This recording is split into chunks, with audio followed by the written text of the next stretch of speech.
In 1605, Miguel Cervantes gave us really an enduring image of what the Middle Ages were like. The book, in 2 volumes, told the story of Don Quixote. And Don Quixote is a Spanishman. He's a nobleman, a hidalgo, as they were known then. And Don Quixote in the story begins to read lots of chivalric novels. That is, stories of all kinds of folks from the past, usually from Spanish history, of knights rescuing damsels, going out to attack beasts. And of course, the image that Cervantes gives us is comical. The story tells of numerous accounts that are really designed to make us laugh at the Middle Ages. His sidekick, Sancho Panza, really plays the comedic straight man for us in this story. And the famous cases of Don Quixote attacking unwitting passers-by, in one case attacking a group of monks and sort of whipping them, and a couple of them running off into the fields to get away from this crazy man, are matched with the pretty famous case of Don Quixote getting on his steed, grabbing a lance, and tilting at a windmill. And this story really is a bit of an analogy, really, to how most of us might view the Middle Ages. The common misconception of the Middle Ages is that it is a boring, backward, kind of filthy period of time in which people died young, when all that you had before you to look forward to if you were born in the Middle Ages was farming for a period of time, usually under a feudal lord, and then essentially passing on by the age of, let's say, 40. And that image of the Middle Ages has been enforced by the way in which many of the comedic and Hollywood stories of the Middle Ages have also played. We've all seen probably the Monty Python stories of the Middle Ages, the Holy Grail stories, where any number of caricatures of the Middle Ages are sort of paraded in front of us. One, Bring Out Your Dead, where it seems that everyone is sort of dying of the plague, and all that is left for those who do not have the plague is to cart around a wheelbarrow and pick up the dead people, and lots of other things like this. And I don't doubt that for many of us, the Middle Ages presents an enigma. That is to say, it's a period in which it's probably safe to assume that we find it to be the Dark Ages. But in reality, the Middle Ages are actually quite exciting. The world is not lacking in hygiene, money, art, medicine, and having a surplus of war, misogyny, superstition, and chastity belts. By our standards today, of course, the Middle Ages are strange. They do lots of things that we're not used to seeing. They have a number of beliefs that are strange and foreign to us. The church looks different to the way it does today in the 21st century. Peasants, the married life, the agrarian ways in which people would live off the land and essentially live hand to mouth in some cases, is something we're not used to sort of experiencing. The authoritarianism of the Middle Ages also strikes us as a bit out of touch. We're so used to the modern concept of liberty and freedom that whenever we find a culture, even a period of time across multiple cultures, where there is what appears to us to be a lack of liberty, or in some cases oppression, we tend to find as not a very exciting place. I always remind students that this is intellectual snobbery. This is chronological snobbery, as one person once put it. Just because something from the past is unfamiliar doesn't mean that it is necessarily strange in the ultimate sense of the word. That is to say, just because something doesn't look like us, doesn't act like us, does not mean that it is somehow inferior. And I also point out to students that the fact of the matter is, given that we live in a computer age, in a technology age, really the fact that I'm even delivering this content to you through videos, it makes our world utterly strange to just about any period of time prior to this age. Go back just 3 or 4 generations, and you're likely to find a period of time in which everything seems to be archaic and boring, in which you sort of wonder, what did they do with themselves throughout the day if they didn't have their computers and entertainment and constant communication and all the things that we're so used to having? So we just have to simply acknowledge the fact that the past is going to be strange. Some periods of the past will be stranger than others. But the fact of the matter is that we don't have to look back in derision. And in fact, the Middle Ages are really not all that strange when you actually get into it and look at it. If you just think about it, the number of things that come to us down from the Middle Ages that are cherished today or that are believed to be exciting and interesting are numerous. Just think of the development in the Middle Ages of literature. You have the epic Beowulf, Canterbury Tales, stories of King Arthur and Robin Hood. When you look at Dante, you have the trilogy in which he lays out not only his theology, not only his view of the afterlife, but also he weaves into it very shrewdly a critique of many of the things that were happening in his own day. We have the developments in theology. Now, some of these are looked on with suspicion by Protestants, but they are nonetheless important and very, very interesting if we're going to understand the Reformation itself. We have the development of scholasticism. We have Thomas Aquinas, William of Ockham, all kinds of figures and theologians who shaped the intellectual Western world in the church and who really were the sources for much of Luther's early training as well as the other reformers. Now, Luther and others would later react against major portions of this period of theological development. But that doesn't mean it's uninteresting. It just means that it's problematic when we look at it through the lens of the Reformation. And there are other things as well: cathedrals, stained glass, architectural developments like Gothic, developments in music. Think about the importance of the Crusades, the rise of Islam as it comes to the West and at times attacks the West directly. And then, of course, the response by the West, heading off into crusade, trying to reestablish the Christian world in the Near East.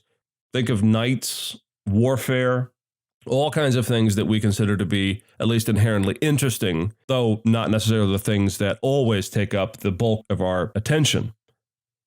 There are also positive theological developments from the standpoint of Protestantism.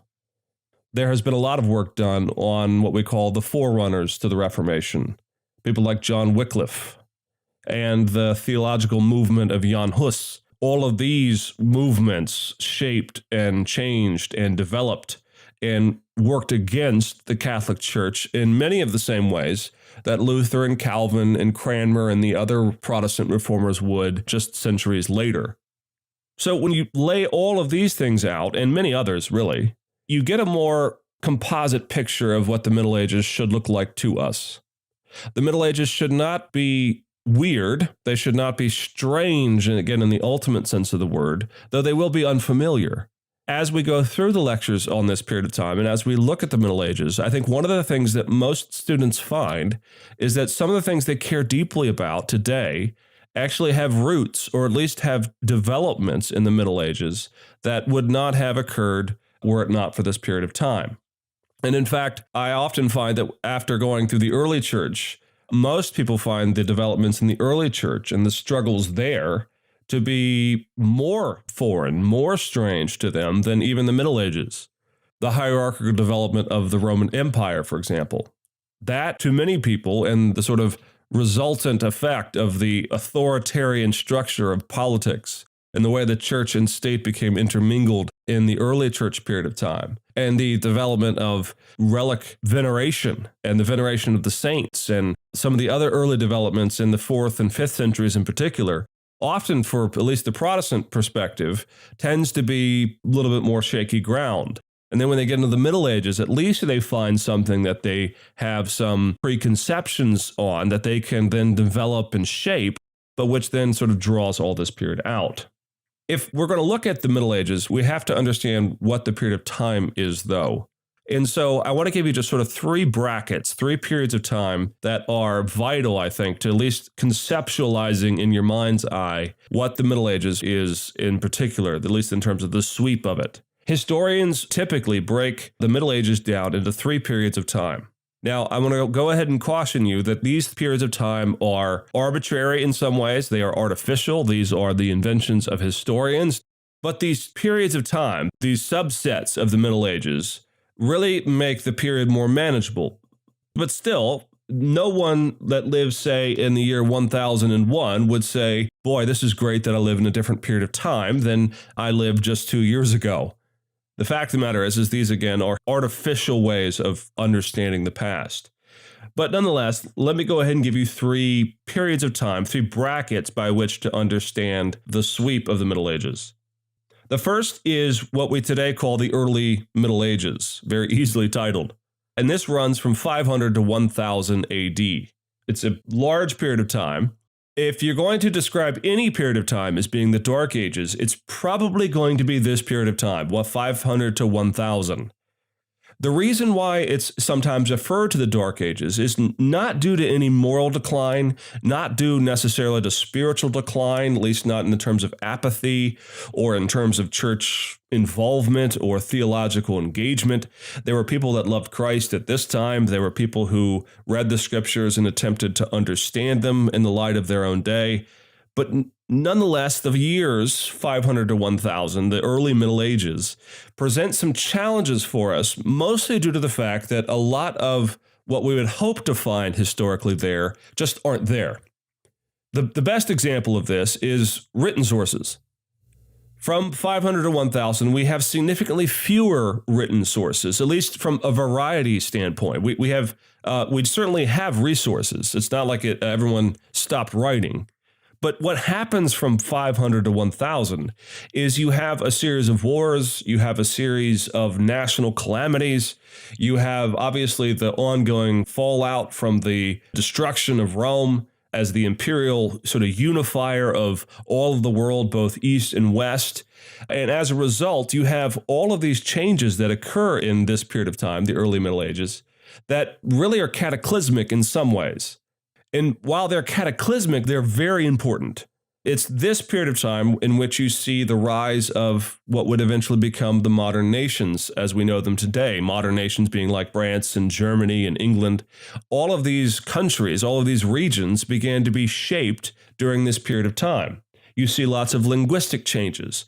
People moving from Latin to more use or more concentrated use of the vernacular language. Now, there are some efforts to resist that, particularly in Charlemagne, who we'll talk about in a later lecture. He attempts, and his scriptorium attempt to sort of codify and crystallize and perpetuate for the future generations use of Latin, but they could not hold it off. And over time, the vernacular languages of Europe as a whole began to still develop. Still, this period of time, despite the fact that it is quite challenging to understand from a literary standpoint or from a theological standpoint, nevertheless, as we'll see in the lectures, there is actually a great deal of material that we can draw on to understand what is occurring in this period of time. So 500 to 1000 is the early Middle Ages. Next, we have what is often referred to as the High Middle Ages. This runs from 1000 to 1300. Now, in the past, the phrase High Middle Ages had a sort of a moral value to it. This was the period of time in which the Middle Ages were at its best, that you have a flourishing of art and literature, you have a flourishing of church activity, theological activity, you have the rise and the development of scholasticism, for example, and a number of important developments in theological thinking in the West. You also have more or less the stabilization of certain nations or certain countries in the western part of Europe. You have kings, hereditary kingships in many cases, that arise, and these hereditary kingships begin to develop their own dynasties and their own cultural awareness of who they are.